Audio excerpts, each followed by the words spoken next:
Bienvenidos a mi amigo el doctor.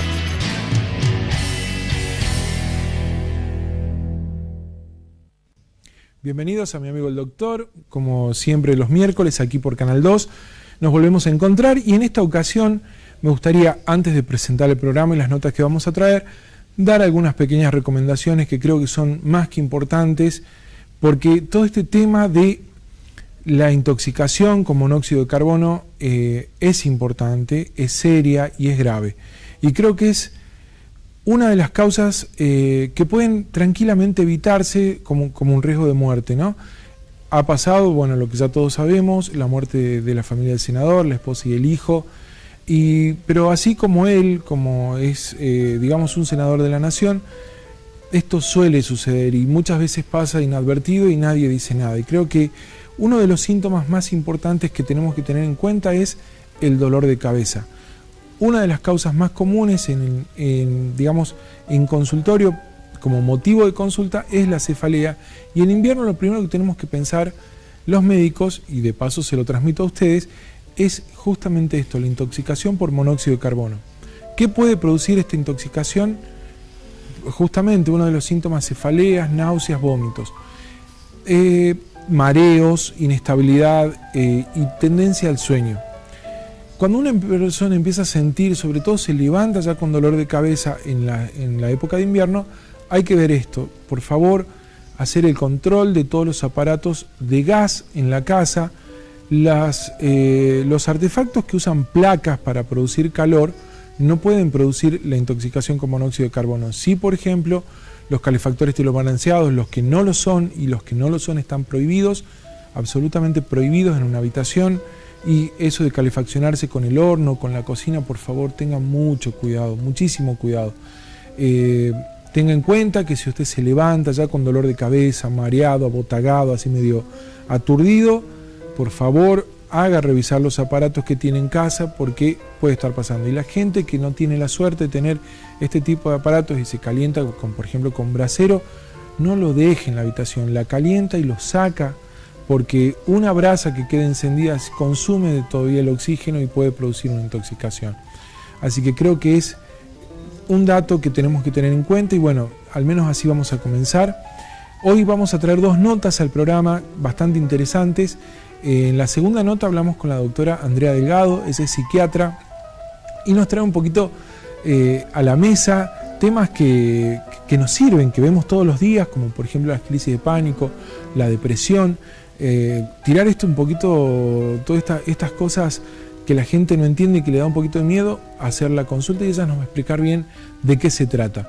Y en la primera nota el doctor Juan Pablo Zorrilla, él es el presidente de la Sociedad Salteña de Neurología, el actual presidente, y es especialista en lo que es trastornos del sueño y en epilepsia.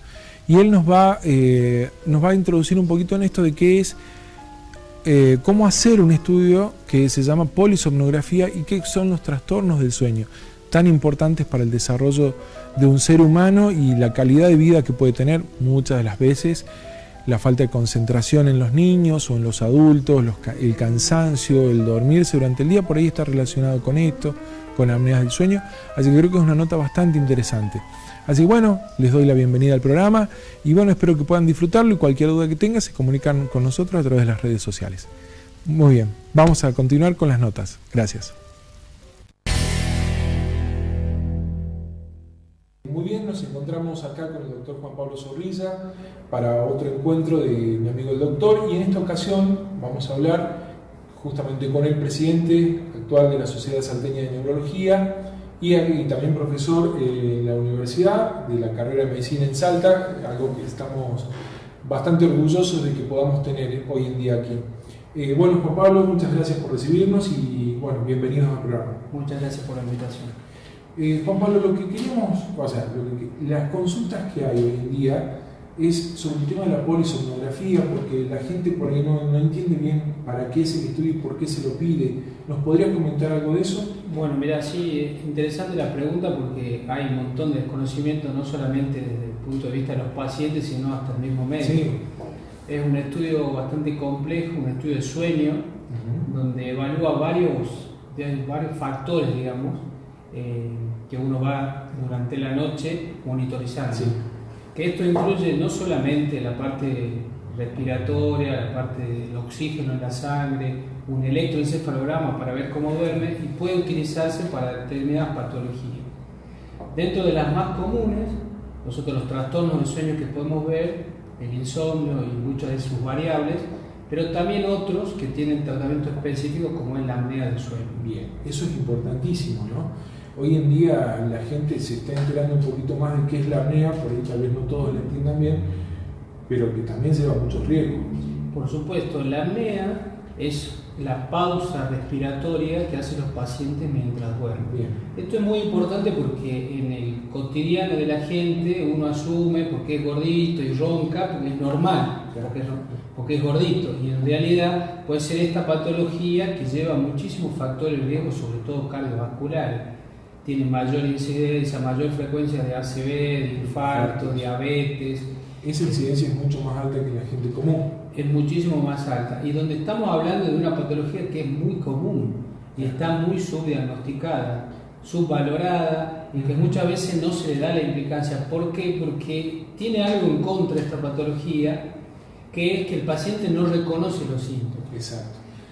Que te llega muchas veces asustado la persona con la que duerme, o sea, la pareja, más que el paciente, ni sabe a veces. Claro, que de hecho a veces el paciente niega los síntomas, porque dice yo duermo perfecto. Claro. Y en realidad el paciente duerme muy bien, pero durante la noche hace estos episodios. Pero una característica clínica que tiene es que este mismo paciente, claro, que refiere que duerme perfecto, durante el día tiene mucho sueño. Claro. No se condice con su... La cantidad y la calidad no siempre es lo mismo. Exactamente. ¿Por qué? Porque esta patología fragmenta el sueño, claro, le produce lo que nosotros llamamos microdespertar, entendido como microdespertar que no es consciente. Claro. Lo fragmenta el sueño y no descansa. El sueño tiene etapas, que son, ¿cómo son las etapas para que la gente lo entienda? Nosotros dormimos de distintas formas durante la noche. Antes eran 4, ahora 3 etapas, en 2 clasificamos sueños REM y no REM. El REM, que es el más conocido porque tiene movimientos rápidos de los ojos, claro, pero básicamente en un sueño activo y en un sueño reparador. Entonces, este tipo de patología hace que nuestro sueño reparador sea mucho más acortado. Bien. Entonces el paciente, para decirlo de forma más sencilla, el paciente como que duerme muy superficial. Bien. Y no llega a ser un sueño reparador para el mismo. Claro, el otro día está, duerme 8 horas pero liquidado. Yo siempre doy ejemplo a los pacientes que es como que uno esté durmiendo y venga alguien y te despierte así. Facundo, y es siempre superficial.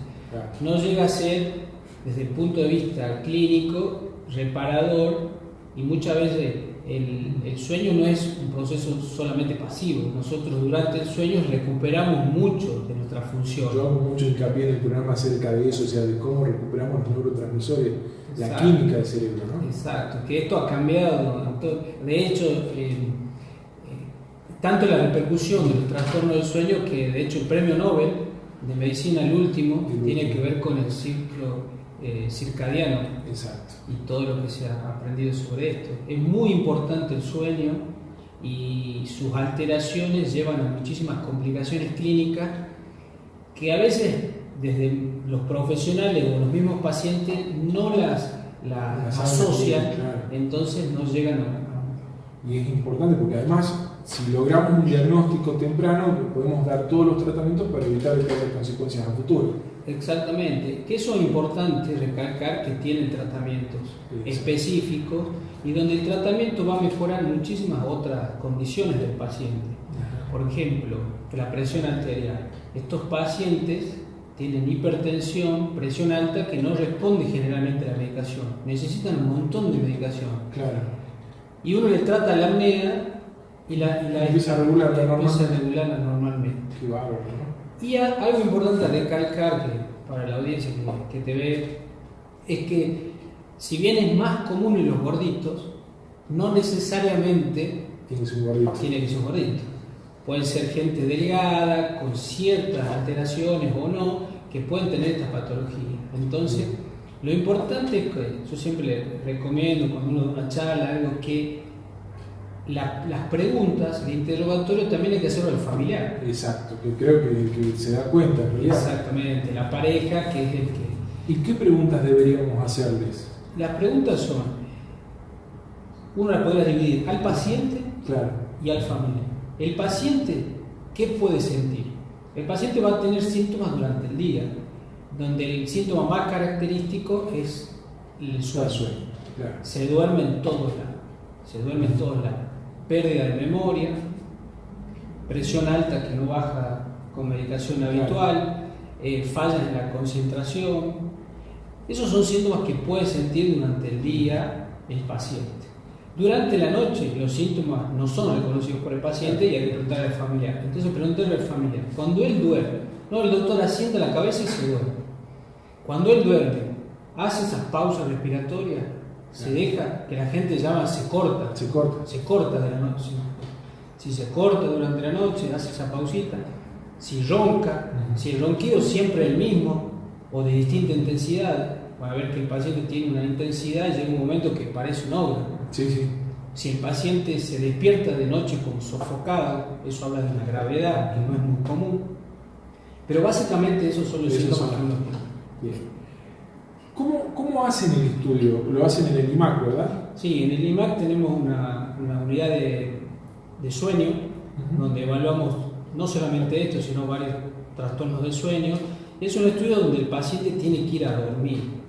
Es importante recalcar que estos estudios tienen que estar hechos por neurólogos, porque hay otros estudios que se llaman parecidos, que se llaman poligrafía, que no es lo mismo. Este estudio se tiene que hacer en una habitación, donde el paciente va a dormir y se le conecta varios cables en varias zonas del cuerpo, porque no solamente la cabeza, los ojos, el mentón, parte cardíaca, para ver los movimientos musculares, las piernas, bandas en el tórax y en el abdomen, y tiene que dormir toda la noche.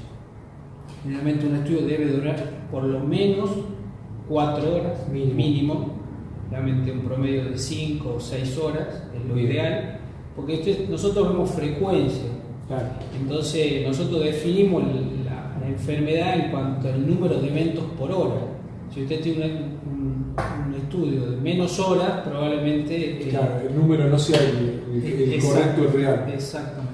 Bien, ¿y este estudio, digamos, lo reconocen las obras sociales? Bueno, eso es importante porque este estudio, que se llama polisomografía nocturna con oximetría, es un estudio que está incluido dentro del PMO. ¿Y qué es el PMO? Es el el programa médico obligatorio. O sea, si bien es un estudio de alta complejidad, es un estudio que no es algo que no tiene evidencia o algo nuevo de ayer. Es un estudio que es autorizado por la mayoría de las obras sociales. Por ahí a veces piden que uno lleve un presupuesto y autorizan eso. Exacto. Pero yo creo que del último tiempo en neurología pura, este estudio creo que es el que más valor clínico y científico tiene para el médico y para el paciente, ¿no? Sí, y sobre todo por las implicancias clínicas y terapéuticas que tiene. Claro. Muchas veces el paciente al principio que tiene indicación del tratamiento, que puede ser un CPAP, que es un equipo la gente cree que es un respirador, en realidad no tiene oxígeno, que al principio hay como una reticencia del paciente, y yo le digo, mire, pruébelo, cuando el paciente es severo, yo le digo, le apuesto que después no lo quiere dejar más, y de hecho es así, porque el paciente duerme. Sí, exactamente, la calidad de sueño cambia totalmente. La concentración todavía. O sea, una vez que hacemos el diagnóstico, llega el informe y el tratamiento, digamos, ¿cómo se hace? ¿Con el CPAP solamente? ¿Hay otro tipo de terapias? El tratamiento, obviamente que va a depender de la gravedad de la enfermedad, pero un factor en común es el CPAP, que es este equipo, que es un equipo que manda a las vías aéreas aire-ambiente a una presión constante y evita que se cierren las vías aéreas. Siempre la pregunta del paciente es ¿cuánto tiempo tengo de estar con este equipo? No hay un tiempo determinado, pero que sí nosotros le aclaramos que es un tratamiento de soporte. Claro. Que el paciente debe hacer muchas otras cosas. A eso quería llegar después. Porque, digamos, no es la solución. No. Sí dijimos que un factor de riesgo importante es el sobrepeso, entonces sí insistir sobre el bajar de peso. Miren, Facundo, decía algo muy importante que ahora también está en moda el tema de la obesidad y la cirugía bariátrica. Este estudio debería ser, de hecho en las guías lo tiene, como un estudio prequirúrgico. Claro, para la cirugía bariátrica. ¿Por qué? Porque nosotros muchas veces al paciente obeso le decimos no, que tiene que hacer deporte, actividad física. El paciente tiene apnea, no tiene ganas, no, seguro, quiere dormir, ¿no? Entonces, en el afán de la preparación prequirúrgica, determinar si tiene o no el tratamiento es parte de todo eso. Además, un paciente obeso, las actividades físicas también no sean las más recomendadas, por justamente los problemas articulares y otros riesgos que debe tener. Entonces, suele suceder, uno quiere dar los tratamientos, pero digamos, no lo van a hacer. Entonces, tenemos como opción el CPAP. Exacto. Y obviamente antes prequirúrgico siempre hay que tener un estudio de hecho, las guías actuales recomiendan como de estudio prequirúrgico una polisomografía en un paciente obeso. Ya que estamos, y tal vez no tenga que ver específicamente con las apneas, pero me han consultado, por ejemplo, de lo que son despertares, el terror nocturno. ¿Ustedes? Sí, en terrores nocturnos, digamos, dentro de los trastornos del sueño, existe lo que se llama parasomnia. Las parasomnias tienen varias, dentro de las cuales la clasificación, la más común de las parasomnias, es el sonambulismo. Y le siguen estos terrores nocturnos, que es una patología que se ve más en chicos. Bien. Y que son episodios benignos, que nosotros generalmente son episodios breves, que en el tiempo y en la evolución del niño van a desaparecer. Solo van a desaparecer. Entonces, en casos muy contados, uno tiene que seguir a estos pacientes y hacer estudios un poco más complejos, porque en ese caso la polisomografía, como evalúa también la actividad eléctrica del cerebro, el diagnóstico diferencial es con una convulsión. Claro. Pero si el paciente no cumple ningún otro criterio para pensar en una crisis, realmente hay que tranquilizar a la familia y decir que son eventos que van a desaparecer. Porque vos viste que en el consultorio llega la familia muy angustiada, teniendo algún terror de que vaya a pasar algo malo. Y en realidad, ¿qué es lo que le indicamos? Porque yo decía, por ejemplo, concentrarse en mover un solo órgano, o sea, un dedo, por ejemplo, de la mano, porque es como que desencadena, digamos, la ruptura del claro, terror nocturno. En el caso de muchas veces del terror nocturno, el paciente, como digo, son chiquitos y el paciente tiene un despertar que es en una situación justamente como de miedo, de terror, pero que el paciente no es consciente, y el paciente probablemente le dure unos segundos, tiene una cara, expresiones de miedo impresionantes, puede tener sonidos inclusive, pero después se duerme, no hay que despertar. Quizá lo que vos te referís es lo que se llama la parálisis del sueño. La parálisis del sueño, ¿qué es? También es un trastorno, una parasomnia, que es muy frecuente y que hay una alteración en el despertar. Nosotros cuando nos despertamos, como que nos desactivamos la parte motora. Entonces, en esta hay una alteración en el despertar, como que el paciente se despierta antes, en un momento que no debería. Exactamente, de su conexión motriz. Entonces ahí sí, la recomendación es concentrarse en un dedo, que no es caprichoso, digamos, el tema del dedo gordo de la mano, que tiene una representación en la cabeza más grande que la otra parte del cuerpo. Claro, exacto. Entonces, uno intentar moverlo, cuando uno empieza a moverlo, activa la parte motora y se va a mover tranquilamente. Y consultas en niños, ¿qué tipo de consultas te llegan a hacer? Las consultas en niños más comunes son, si bien bien chiquititos, son las apneas, porque hay una entidad que son amenaza latente de vida, que es el ALTE, y tienen toda una repercusión clínica muy severa. Que la gente común, digamos, le dicen la muerte blanca. Exactamente. Pero en frecuencia están no solamente eso, sino las crisis nocturnas, las crisis epilépticas nocturnas, y todas estas parasomnias, que el terror nocturno o el sonambulismo, que son muy comunes. El sonambulismo se puede dar en niños y en adultos. El sonambulismo empieza en niños. Claro. Y es bien hereditario, siempre en la familia hay alguien. Ajá. Son situaciones benignas mientras el paciente esté en su hábitat. Claro. O sea, el paciente dentro de su hábitat, de su casa, puede subir la escalera, bajar, generalmente no va a tener inconveniente. El inconveniente cuando se va de viaje. Exacto, cuando se va de vacaciones. Que ahí le decís, bueno, que no duerma en la cucheta, si habitualmente no lo hace, que trate de que no sea un primer piso. Y si hay balcón, se con llave. Exacto. Sí, no, y es, bueno, yo he llegado a conocer un paciente, un amigo en realidad en Córdoba, mientras estudiamos, tenía casi estudiaba dormido, o sea, él agarró un libro y al otro día, muy gracioso, porque claro, le cambiamos el libro, poníamos uno de poemas y el otro día no sabía por qué se sabía los poemas. ¿Eso lo llegaron a ver? Sí, de hecho ahora hay muchos estudios sobre cognición o aprendizaje y sueño. Ajá. En qué fase del sueño aprendemos, porque si uno lo ve, lo correlaciona con la vida misma, con la evolución. Decía, ¿por qué duermen tanto los chicos? Un chico cuando nace duerme 14, 16 horas. Y usted ve que el crecimiento es exponencial, porque crece mucho y necesita descansar. Nosotros cuando descansamos, crecemos y consolidamos el conocimiento. Exacto. Que entonces son, si bien durante la vida las horas de sueño van disminuyendo, necesitamos menos tiempo. Ya no crecemos tanto, entonces no hace falta.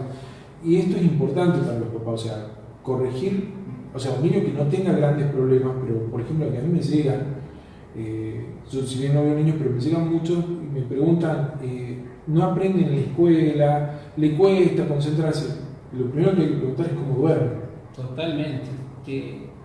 De hecho, a nosotros la causa más común de consulta es el insomnio. Sí. Mal llamado insomnio por los pacientes, porque si yo no duermo, en realidad yo siempre que doy charlas, qué sé yo, tengo una diapositiva que dice no es insomnio, es internet. Sí. O sea, la principal causa de insomnio es retardo de fase y es esto, que los chicos cada vez duermen menos porque están activados, se le apaga la tele, tienen el teléfono, la tablet, se duermen a horas muy tarde y no descansan bien. Y obviamente, si uno no descansa bien, al otro día no va a rendir. ¿Y qué horario debería acostar un niño, acostarse a dormir? Y un niño depende de la edad, pero la edad tiene que dormir básicamente 8 o 9 horas. Entonces, seguidas, exactamente. Entonces, una cosa importante es que el paciente, si está jugando un juego de armas, de guerra, hasta las 12 de la noche no va a dormir a los 10 minutos. 12 y 10. Claro, que el cerebro queda aceleradísimo. Exacto. Hay que hacer. Es el problema de la epidemia del tiempo que vivimos. La doctora Blanco decía justamente el tratamiento previo a la cama, es decir, como todas estas actividades que tenemos que dejar las pantallas del celular, inclusive ahora vienen, digamos, automáticos, cambia el tono, claro, para evitar justamente cuando ya sabe qué hora es, bajarle el tono para que no le cueste, pero igual es muy complicado sacar la tele de la habitación. ¿Qué otros? Es muy complejo. Lo que nosotros llamamos medidas higiénico-dietéticas, claro, que son las más complejas. Sí. Digamos, algo totalmente imprescindible del tratamiento, un paciente que tiene problemas, es los equipos electrónicos de la habitación, tienen que desaparecer. Eso es regla número 1, claro, que es la más difícil. Sí. Yo creo que como padres, todos que somos padres, es algo que a veces uno... Pero bueno, lo importante es darle la jerarquía de lo que nosotros... A veces uno viene buscando la pastilla mágica y en realidad eso es la acción mágica. Claro. Que nos cueste lo que cueste, la tenemos que lograr. Bárbaro, algo que nos quieras comentar. Yo creo que hacer el consejo en estos trastornos del sueño, que digamos, nosotros, como digo, la consulta es muy frecuente y no hay milagros. Seguro. En el insomnio, las medidas higiénicos-dietéticas son muy importantes y más importantes que cualquier medicación específica. Y en los padres, los chicos aprenden a dormir. Entonces es muy importante que como padre hay cosas no negociables, yo digo, claro, que el chico tiene que cumplir. Obviamente que estamos hablando de gente que tiene inconvenientes. Hay gente que podrá jugar el jueguito hasta la 1 y se duerme. Claro. No estamos hablando en ese caso, pero el que tiene problemas, los hábitos de sueño hay que cumplir. Bien. Bueno, Juan Pablo, te agradezco muchísimo y bueno, espero que les haya servido, así que bueno, nos encontramos en un ratito. Muchas gracias.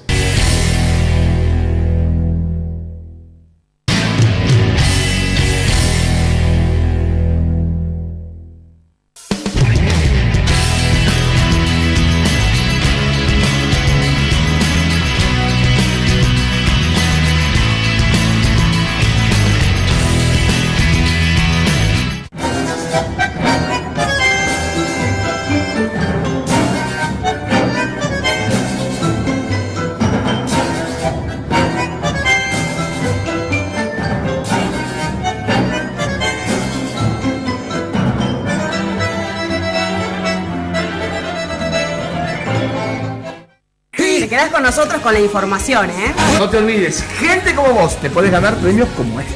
Premios, información y también opinión. Te esperamos todos los días.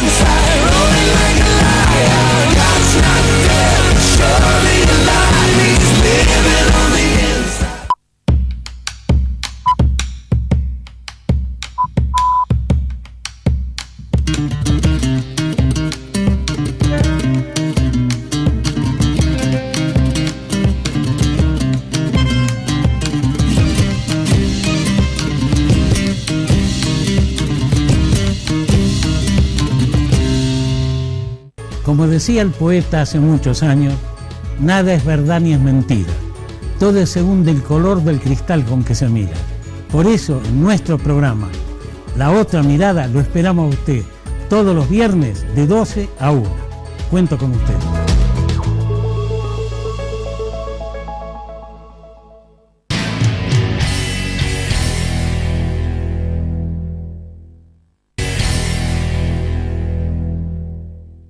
Bienvenidos nuevamente. Vamos a hacerle la nota hoy a la doctora Andrea Delgado. Ella es psiquiatra, especialista en psiquiatría. Queremos un poquito sacarnos todas las dudas y esas preguntas que nos llegan de parte de todos los televidentes y sacar un poquito de este tema de psiquiatría, depresión, angustia y lo que se ve en el consultorio. Andrea, bienvenida, muchísimas gracias por recibirnos. Gracias a vos por la invitación. No, por favor, era una deuda que teníamos. Sí. Andrea, quería consultarte. Sé que estás trabajando en la Secretaría de Discapacidad y sé que tenés tu consultorio.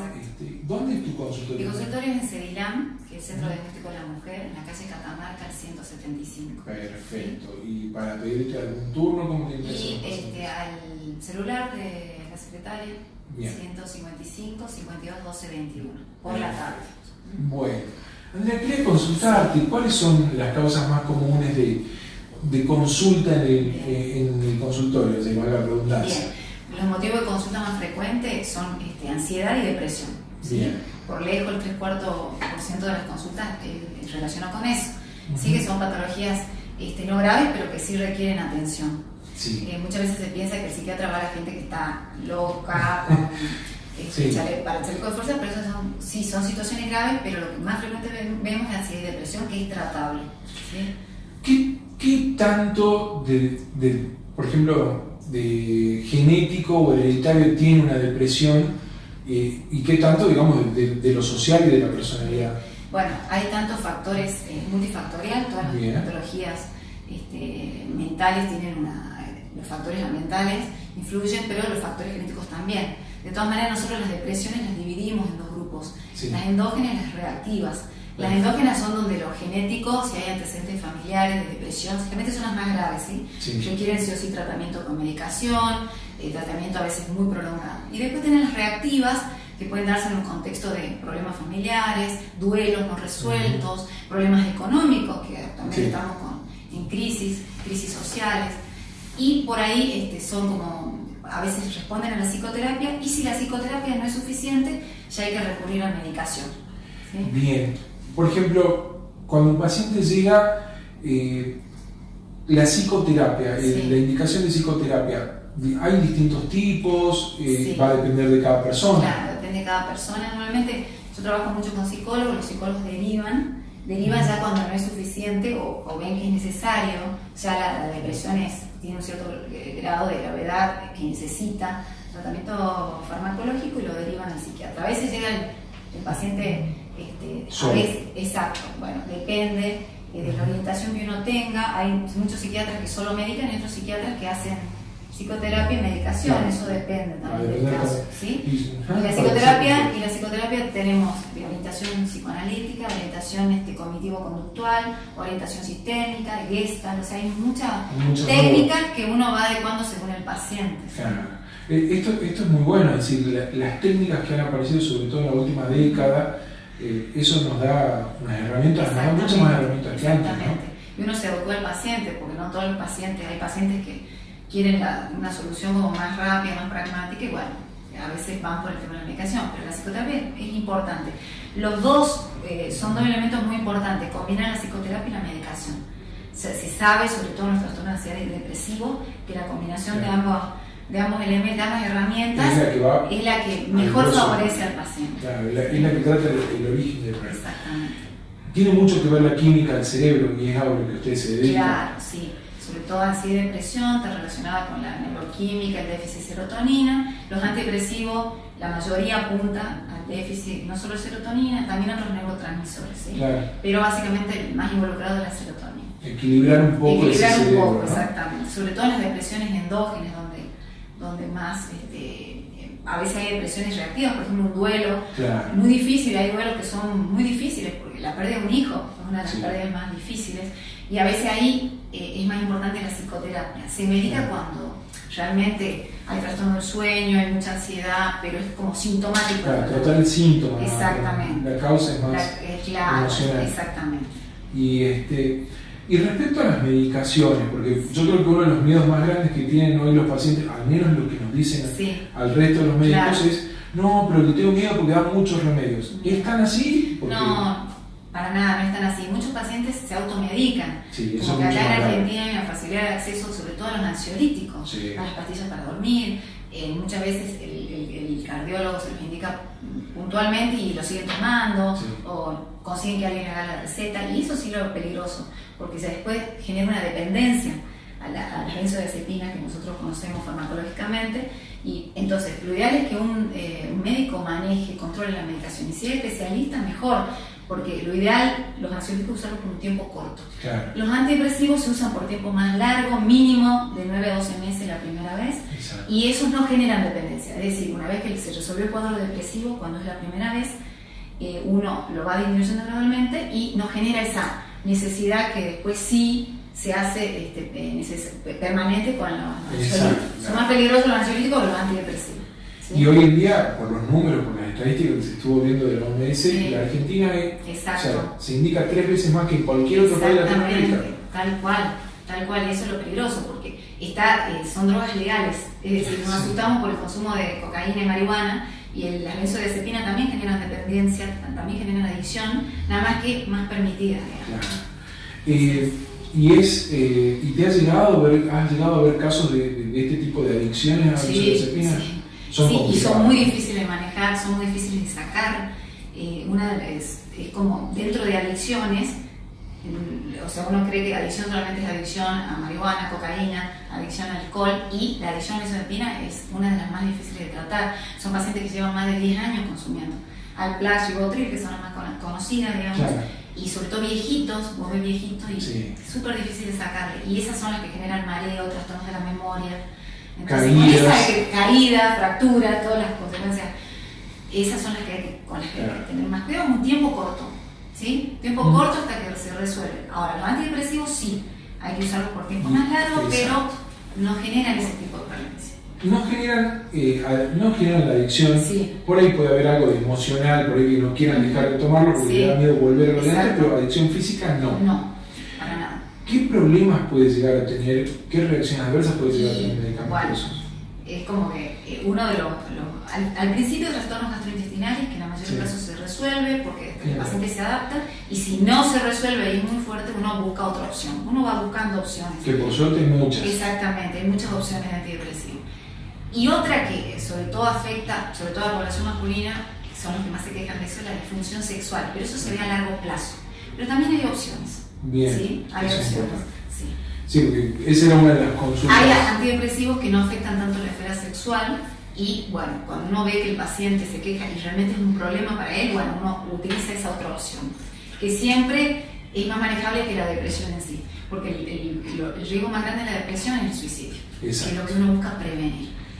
A eso, ahí ese lado quería llegar un poquito, con el tema del suicidio, de la gente que avisa que se va a suicidar, que no avisa, que ¿cómo es? Bueno, hay muchos mitos, ¿sí? Uno de los mitos es el que avisa, en realidad no se quiere suicidar, no es así, no es así. Es importante, no hay que desestimarlo.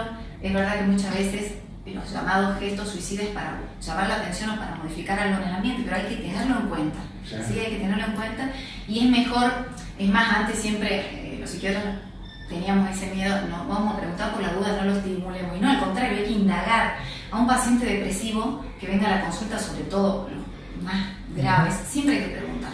¿Existe la idea de la muerte? ¿Está por tu cabeza? Indagar un poquito, porque eso relaja y alivia al paciente, se siente comprendido, claro. ¿Sí? Porque muchas veces no lo quieren contar. El tema eso de comprender a un paciente depresivo o con intento de suicidio creo que es muy complicado, sobre todo para el ambiente, ¿no? Para la familia. La familia no entiende por qué no se levanta de la cama, por qué no come, por qué no quiere hacer nada. Piensan que es una cuestión de voluntad, en realidad no hay voluntad. Justamente uno de los síntomas es la anedonia, el no poder disfrutar de nada. Puede tener todo, tenés todo, ¿y por qué no podés? Porque en realidad es una enfermedad, así como la diabetes, claro. La hipertensión es una enfermedad médica. Poner un payaso al frente y no se va a reír, pero no existe eso, ¿sí? Porque justamente es la química la que maneja todo. Exactamente, sí, y todo lo ambiental. Es como un entretejido, son varios factores que se juntan para generar... No es una sola cosa. Nunca es una sola cosa. Porque me ha llegado a pasar por ahí de pacientes que me decían, o sea, no sé por qué estoy deprimido, porque no tengo causa, no tengo motivo, y está, bueno, yo lo derivo obviamente, pero sí, sí. Es eso. Existe sí algo endógeno, algo que esta alteración neurobioquímica. Siempre hay que indagar, siempre hay cuestiones que por ahí son reprimidas. Pero para eso hay tiempo de trabajarlo. Lo primero es sacarlo de ese episodio para que si el grado de depresión es leve o moderado, no pase a ser grave. Bien. ¿Sí? Entonces, si una en la casa tiene un paciente que haya intentado tomar pastillas o algo, ¿qué es lo que tiene que hacer? Bueno, en el caso de, si ya ha habido un intento, ya hay una alarma. Bien. Por más que sea tomar pastillas, que uno a veces lo subestima. ¿Sí? Exacto. No es lo mismo encontrar a alguien con la soga en el cuello que encontrar a alguien que se tomó pastillas para dormir. Obviamente que el nivel de gravedad es distinto, pero no hay que desestimarlo, ¿sí? Se consulta al psiquiatra, el psiquiatra trabajará, verá si trabaja junto con el psicólogo o no, o lo puede hacer, depende del grado de severidad del cuadro, y ahí se investiga, también hay que descartar, ¿no? A veces vienen por depresión y resulta que hay una enfermedad orgánica, ¿no? Siempre hay que descartar. Me ha pasado una vez esta adicción de benzodiazepina que me comentabas en ORAM, venía por la adicción a benzodiazepina, en realidad había una depresión que no era de las típicas que veíamos, claro. Y al final era una demencia frontotemporal, porque a veces los cuadros neurológicos comienzan con depresión. Sí, sí. Siempre tenemos que descartar enfermedad orgánica y también tóxicos. Sí. A nosotros, o sea, en la parte de neurología nos llega mucho el psiquiatra para descartar lo estructural. También, siempre trabajamos en equipo, es importante. Eso es lo bueno de las neurociencias. Ahora sí, trabajar en equipo porque eso también nos ayuda, porque solo no se puede, es decir, y tenemos que también no ser soberbios, compartir, porque es por el bien del paciente. Exacto. ¿Sí? ¿Y depresión en niños, en adolescentes, será? Bueno, yo no soy especialista en niños y adolescentes. En Salta hay especialistas en infanto juvenil, son cada vez más frecuentes, quizás tenga que ver también porque hay antecedentes familiares, es una cuestión genética, pero también lo ambiental, las crianzas actuales, los abandonos, los maltratos, ¿sí? Se ve muchísimo maltrato infantil, abuso sexual infantil, y eso es devastador. El abuso sexual infantil es devastador y silenciado. ¿Sí? Exacto. Entonces siempre no se habla de eso. Y muchas veces uno ve mujeres, porque yo lo que más veo son mujeres.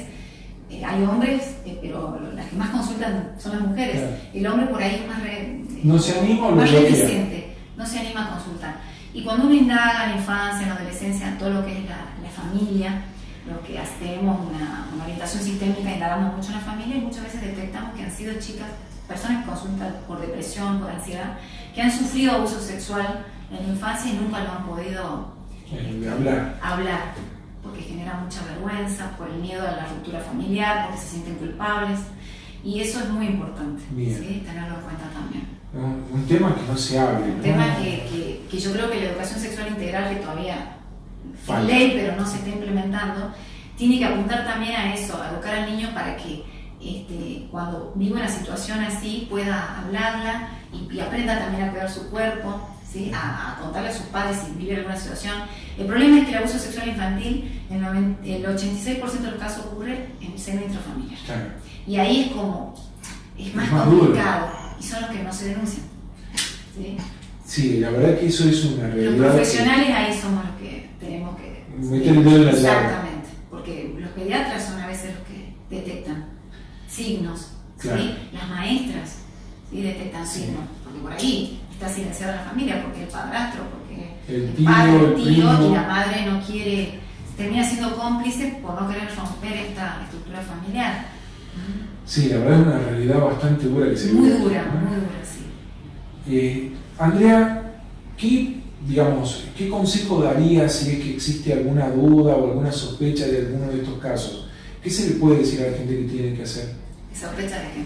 De abuso en el seno familiar. Siempre, ahora hay un número gratuito donde se puede denunciar y es totalmente anónimo. ¿Sí? Si uno sospecha o ve algo que no le cierra de algún vecino, uno puede hacer la denuncia, porque digamos, es anónima. Después la justicia se encargará de investigar si eso o no. No te pueden denunciar por falso testimonio porque vos estás denunciando una sospecha nada más.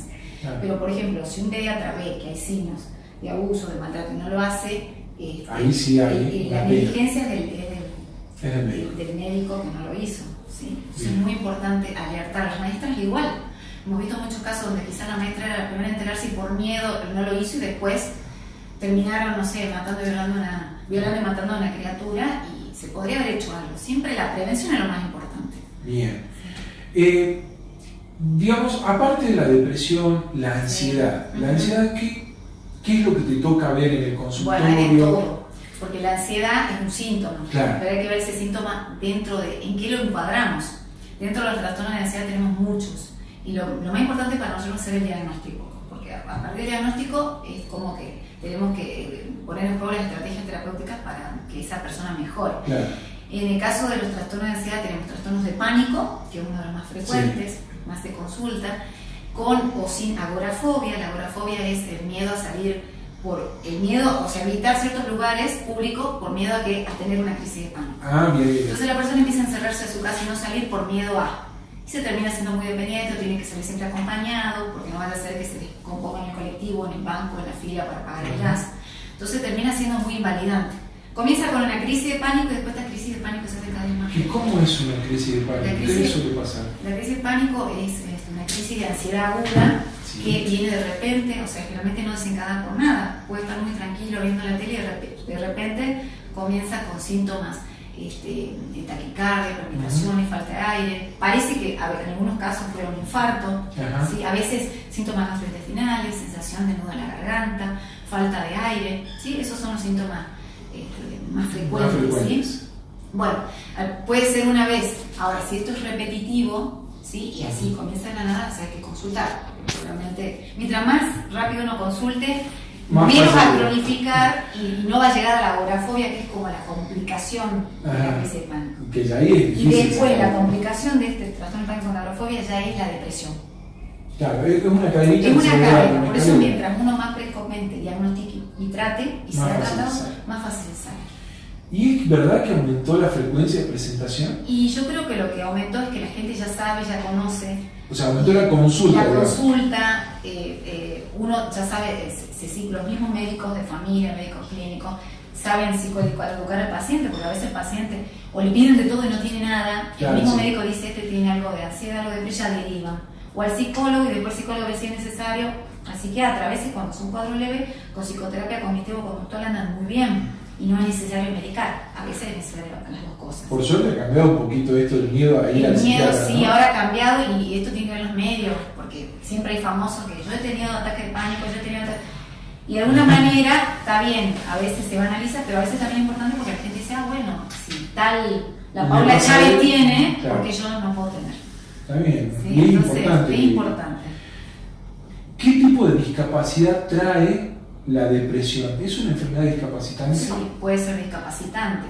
sobre todo los cuadros depresivos que se hacen recurrentes, ¿sí? Que son generalmente estos biológicos con características melancólicas, en los cuales puede tener todo, pero el tipo está depresivo, hace muchos intentos de suicidio, a veces hay resistencia a los tratamientos antidepresivos, se aprueba todo, y a veces hasta la terapia electroconvulsiva, que está también demonizada. Hay un hermoso recurso que está aprobado en todos los países, pero acá se demoniza. Pero a veces hay que recurrir a eso en los casos más graves, ¿sí? Cuando las depresiones se repiten, ¿sí? O el paciente está bien un tiempo y se vuelven a repetir, se llama trastorno depresivo recurrente y es discapacitante. Y después cuando la depresión, porque yo te he hablado de la depresión unipolar, cuando la depresión forma parte del trastorno bipolar, conocida como psicosis maníaco-depresiva, que el trastorno bipolar tiene fases depresivas y fases maníacas. Al momento en el que va a andar muy bien. El trastorno bipolar es discapacitante, pero con tratamiento, si el paciente está estable, es totalmente funcional. Todo depende, porque hay casos que van bien y hay otros casos que van mal. ¿Sí? Bien, como todo. La consulta hay que hacerla siempre. Hay que hacerla siempre, sí. El tema del trastorno bipolar, porque ahora un día como se usa ahora como se banaliza, insulto, se banaliza el término. ¿Ves algo muy serio? ¿Y qué es? Es muy serio. Y el trastorno bipolar es un trastorno del humor, un trastorno afectivo, sí, que afecta el estado anímico, que tiene que ver mucho lo biológico, lo genético, acá sí. Mientras más antecedentes familiares hay, más riesgo hay, ¿sí? Y comienza en la adolescencia. Entonces ahí es donde hay que hacer el diagnóstico, ¿sí?